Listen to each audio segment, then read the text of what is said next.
Pembacaan Alkitab dalam Injil Matius pasal 23 dan 24. Yesus mengecam ahli-ahli Taurat dan orang-orang Farisi. Maka berkatalah Yesus kepada orang banyak dan kepada murid-muridnya.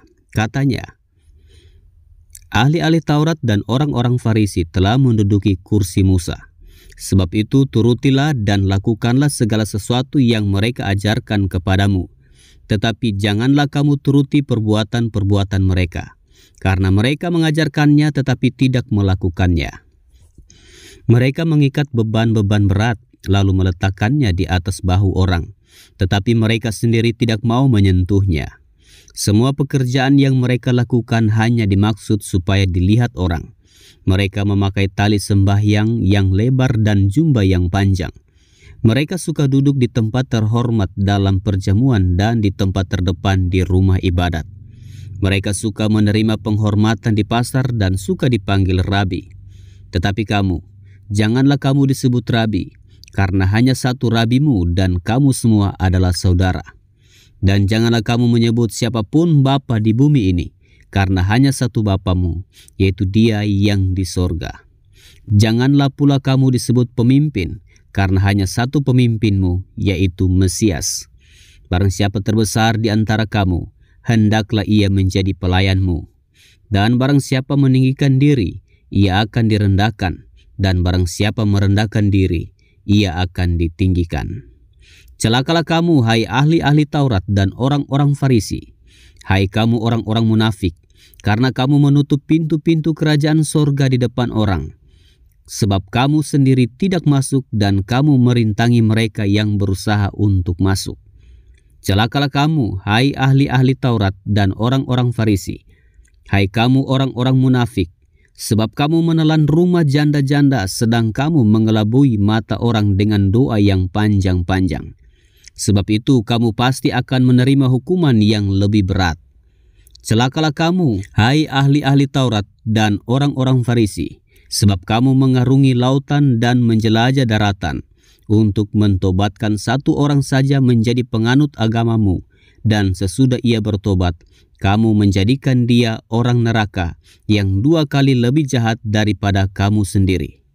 Celakalah kamu, hai pemimpin-pemimpin buta yang berkata, bersumpah demi bait suci, sumpah itu tidak sah, tetapi bersumpah demi emas bait suci, sumpah itu mengikat. Hai kamu orang-orang bodoh dan orang-orang buta, apakah yang lebih penting, emas atau bait suci yang menguduskan emas itu? Bersumpah demi mezbah, sumpah itu tidak sah, tetapi bersumpah demi persembahan yang ada di atasnya, sumpah itu mengikat. Hai kamu orang-orang buta, apakah yang lebih penting, persembahan atau mezbah yang menguduskan persembahan itu? Karena itu, barang siapa bersumpah demi mezbah, ia bersumpah demi mezbah dan juga demi segala sesuatu yang terletak di atasnya. Dan barang siapa bersumpah demi bait suci, ia bersumpah demi bait suci dan juga demi Dia yang diam di situ. Dan barang siapa bersumpah demi sorga, ia bersumpah demi tahta Allah dan juga demi Dia yang bersemayam di atasnya. Celakalah kamu, hai ahli-ahli Taurat dan orang-orang Farisi, hai kamu orang-orang munafik, sebab persepuluhan dari selasi, adas manis dan jintan kamu bayar, tetapi yang terpenting dalam hukum Taurat kamu abaikan, yaitu keadilan dan belas kasihan dan kesetiaan. Yang satu harus dilakukan dan yang lain jangan diabaikan. Hai kamu pemimpin-pemimpin buta, nyamuk kamu tapiskan dari dalam minumanmu, tetapi unta yang di dalamnya kamu telan. Celakalah kamu, hai ahli-ahli Taurat dan orang-orang Farisi, hai kamu orang-orang munafik, sebab cawan dan pinggan kamu bersihkan sebelah luarnya, tetapi sebelah dalamnya penuh rampasan dan kerakusan. Hai orang Farisi yang buta, bersihkanlah dahulu sebelah dalam cawan itu, maka sebelah luarnya juga akan bersih. Celakalah kamu, hai ahli-ahli Taurat dan orang-orang Farisi, hai kamu orang-orang munafik, sebab kamu sama seperti kuburan yang dilabur putih, yang sebelah luarnya memang bersih tampaknya, tetapi yang sebelah dalamnya penuh tulang belulang dan pelbagai jenis kotoran. Demikian jugalah kamu, Di sebelah luar kamu tampaknya benar di mata orang, tetapi di sebelah dalam kamu penuh kemunafikan dan kedurjanaan.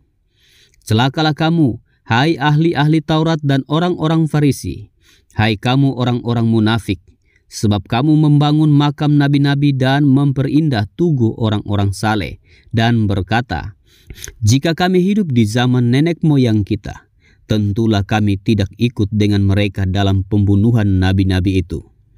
Tetapi dengan demikian kamu bersaksi terhadap diri kamu sendiri bahwa kamu adalah keturunan pembunuh nabi-nabi itu. Jadi, penuhilah juga takaran nenek moyangmu. Hai kamu ular-ular, hai kamu keturunan ular beludak, bagaimanakah mungkin kamu dapat meluputkan diri dari hukuman neraka? Sebab itu, lihatlah, aku mengutus kepadamu nabi-nabi, orang-orang bijaksana dan ahli-ahli Taurat. Separuh di antara mereka akan kamu bunuh dan kamu salibkan. Yang lain akan kamu sesah di rumah-rumah ibadatmu dan kamu aniaya dari kota ke kota, supaya kamu menanggung akibat penumpahan darah orang yang tidak bersalah mulai dari Habel, orang benar itu, sampai kepada Sakaria anak Berekia yang kamu bunuh di antara tempat kudus dan mezbah. Aku berkata kepadamu, sesungguhnya semuanya ini akan ditanggung angkatan ini. Keluhan terhadap Yerusalem. Yerusalem, Yerusalem, engkau yang membunuh nabi-nabi dan melempari dengan batu orang-orang yang diutus kepadamu. Berkali-kali aku rindu mengumpulkan anak-anakmu, sama seperti induk ayam mengumpulkan anak-anaknya di bawah sayapnya, tetapi kamu tidak mau. Lihatlah, rumahmu ini akan ditinggalkan dan menjadi sunyi. Dan aku berkata kepadamu, mulai sekarang kamu tidak akan melihat aku lagi, hingga kamu berkata, diberkatilah dia yang datang dalam nama Tuhan.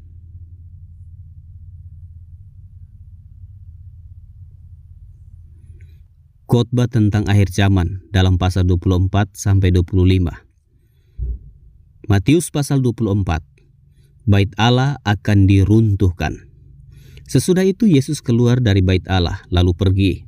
Maka datanglah murid-muridnya dan menunjuk kepada bangunan-bangunan bait Allah. Ia berkata kepada mereka, kamu melihat semuanya itu? Aku berkata kepadamu, sesungguhnya tidak satu batu pun di sini akan dibiarkan terletak di atas batu yang lain. Semuanya akan diruntuhkan. Permulaan penderitaan. Ketika Yesus duduk di atas bukit Zaitun, datanglah murid-muridnya kepadanya untuk bercakap-cakap sendirian dengan dia. Kata mereka, katakanlah kepada kami bila manakah itu akan terjadi dan apakah tanda kedatanganmu dan tanda kesudahan dunia. Jawab Yesus kepada mereka, waspadalah supaya jangan ada orang yang menyesatkan kamu. Sebab banyak orang akan datang dengan memakai namaku dan berkata, Akulah Mesias, dan mereka akan menyesatkan banyak orang. Kamu akan mendengar deru perang atau kabar tentang perang. Namun berawas-awaslah, jangan kamu gelisah, sebab semuanya itu harus terjadi, tetapi itu belum kesudahannya. Sebab bangsa akan bangkit melawan bangsa, dan kerajaan melawan kerajaan. Akan ada kelaparan dan gempa bumi di berbagai tempat. Akan tetapi semuanya itu barulah permulaan penderitaan menjelang zaman baru. Pada waktu itu kamu akan diserahkan supaya disiksa, dan kamu akan dibunuh dan akan dibenci semua bangsa oleh karena namaku. Dan banyak orang akan murtad dan mereka akan saling menyerahkan dan saling membenci. Banyak nabi palsu akan muncul dan menyesatkan banyak orang. Dan karena makin bertambahnya kedurhakaan, maka kasih kebanyakan orang akan menjadi dingin. Tetapi orang yang bertahan sampai pada kesudahannya akan selamat. Dan Injil kerajaan ini akan diberitakan di seluruh dunia, menjadi kesaksian bagi semua bangsa. Sesudah itu barulah tiba kesudahannya. Siksaan yang berat dan Mesias-Mesias palsu. Jadi apabila kamu melihat pembinasa keji berdiri di tempat kudus, menurut firman yang disampaikan oleh Nabi Daniel, para pembaca hendaklah memperhatikannya. Maka orang-orang yang di Yudea haruslah melarikan diri ke pegunungan. Orang yang sedang di peranginan di atas rumah, janganlah ia turun untuk mengambil barang-barang dari rumahnya. Dan orang yang sedang di ladang, janganlah ia kembali untuk mengambil pakaiannya. Celakalah ibu-ibu yang sedang hamil atau yang menyusukan bayi pada masa itu. Berdoalah supaya waktu kamu melarikan diri itu jangan jatuh pada musim dingin dan jangan pada hari Sabat. Sebab pada masa itu akan terjadi siksaan yang dahsyat seperti yang belum pernah terjadi sejak awal dunia sampai sekarang dan yang tidak akan terjadi lagi. Dan sekiranya waktunya tidak dipersingkat, maka dari segala yang hidup tidak akan ada yang selamat. Akan tetapi oleh karena orang-orang pilihan waktu itu akan dipersingkat. Pada waktu itu jika orang berkata kepada kamu, "Lihat, Mesias ada di sini," atau "Mesias ada di sana," jangan kamu percaya. Sebab Mesias-Mesias palsu dan nabi-nabi palsu akan muncul, dan mereka akan mengadakan tanda-tanda yang dahsyat dan mujizat-mujizat, sehingga sekiranya mungkin mereka menyesatkan orang-orang pilihan juga. Camkanlah, aku sudah mengatakannya terlebih dahulu kepadamu. Jadi, apabila orang berkata kepadamu, "Lihat, ia ada di padang gurun," janganlah kamu pergi ke situ, atau "Lihat, ia ada di dalam bilik," janganlah kamu percaya. Sebab sama seperti kilat memancar dari sebelah timur dan melontarkan cahayanya sampai ke barat, demikian pula lah kelak kedatangan Anak Manusia. Di mana ada bangkai, di situ burung nasar berkerumun.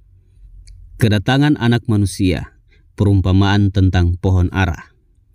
Segera sesudah siksaan pada masa itu, matahari akan menjadi gelap dan bulan tidak bercahaya, dan bintang-bintang akan berjatuhan dari langit, dan kuasa-kuasa langit akan goncang.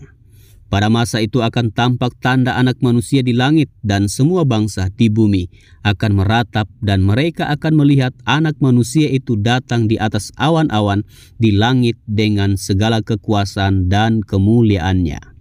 Dan ia akan menyuruh keluar malaikat-malaikatnya dengan meniup sangkakala yang dahsyat bunyinya, dan mereka akan mengumpulkan orang-orang pilihannya dari keempat penjuru bumi, dari ujung langit yang satu ke ujung langit yang lain. Tariklah pelajaran dari perumpamaan tentang pohon ara. Apabila ranting-rantingnya melembut dan mulai bertunas, kamu tahu bahwa musim panas sudah dekat. Demikian juga, jika kamu melihat semuanya ini, ketahuilah bahwa waktunya sudah dekat, sudah di ambang pintu.